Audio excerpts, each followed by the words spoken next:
of you to do is actually, Ray, I'd like you to introduce John. Just tell us a bit about him. And John, I'd like you to introduce JP. And then JP to Ray. Sounds good. So we get to know a little bit about you. Well, he's Is this on cable? I've worked in a lot of shows.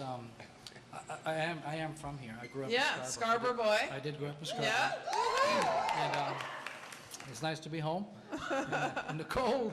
And from here, I moved to Las Vegas and worked with a show called Legends in Concert. Right. And which is one of the most popular Legends shows that's out there today. And I worked there for a while, and then John got in contact with me through some other people. And I sent him my video, and then he actually, I remember him specifically writing back to me going, "Is that really you singing and playing the guitar?" I said, "Yeah, that's me." And he said, "That's live?" I said, "Yeah, that's what I do." He was like, "You're on." And I haven't looked back since. And that was how many years ago? 7 years? 7 or 8 years ago. 7 or 8 years ago. We're family now. We've been longer than together than a marriage, you know. Yeah. Make him answer the question. Anyhow, this is John Mueller. This is one of the nicest guys you ever want to meet, and this is the best darn Buddy Holly you'll ever see in the world. And this guy is dedicated. He does not stray away from trying to upgrade it with the new sound and all that, and I have a problem with that, but he's just so traditional, man, and this is the guy that keeps the whole thing together right over here. So there you go.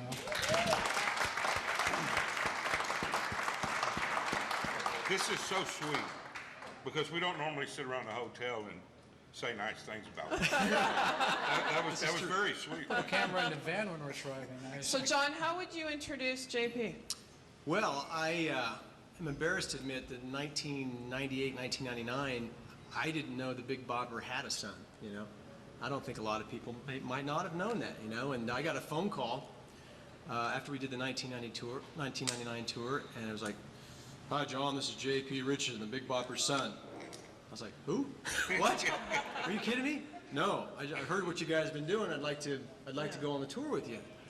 I thought, "Oh, you mean like one date or something?" He's like, "No, I want to do the whole tour."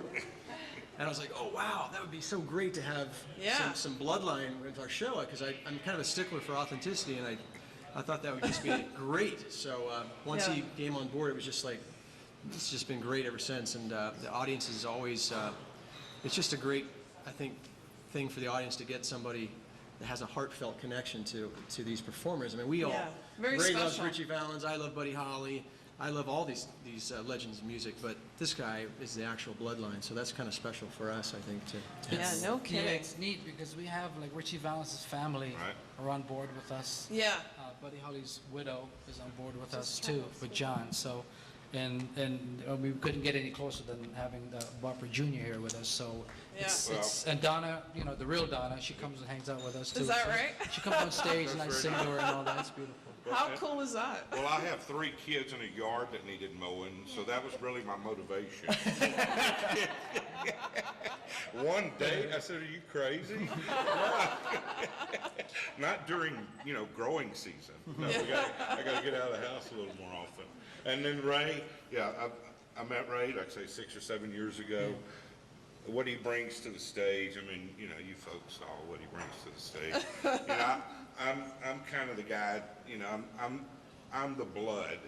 These guys are the musicians, and they really bring, you know, all the energy, I think, and the music energy and that kind of thing. I bring kind of dad's silliness, and every now and again one of those songs that might hit you right here. But you know, John and Ray, I think, are really to me, the heart and soul of the whole thing. The way they play and the way, you know, they're totally dedicated to what they do. Yeah. You can go out and you can hear about a lot of shows where people are doing tribute to this guy and that guy and some group, and really they don't care a whole lot. You know, their managers care that they get booked. These guys care what they do. Right. And that makes a difference between what you see here and what you will see with some other groups, the so-called tribute groups. And that probably also influenced your decision to go on the tour, did it not? Yes, it did, because I had really seen some guys that were really not very good, and I was raised not to be in the business. My mother obviously blamed the music business for my father's death.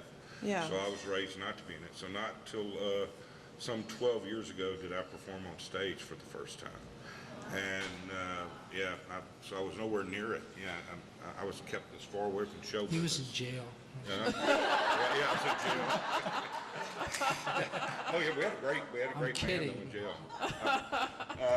But anyway, it did influence me because I said, I think I can do, I've been rehearsing 40 years with Dad's albums, so I had that advantage. And so I just thought, what the heck, we'll go try. And I probably even told John at the time, I said, look, I want to come out, I want to try, and if it's no good, tell me. I'll go Yeah. fishing. Right. It's, it's not, I mean, really, I could stay home and be an idiot. That's what I say. I don't need to get out in front of You can get these paid people. for it here. Well, yeah, they pay. So anyway, I think I've talked enough. Go ahead. So my next question is, what part of the musician that you're portraying do you identify with the most? Let's start with John. Well, from what I talked to Buddy's bandmates and his actual brothers, what I got from his brothers actually was his very straightforwardness and honest Texas gentleman type thing. I tried to bring that to my portrayal in the Buddy Holly story too. I'd seen, other things that there's a lot in the Buddy Holly story movie that's just so historically inaccurate, and I wanted to correct some of those things in my stage portrayal.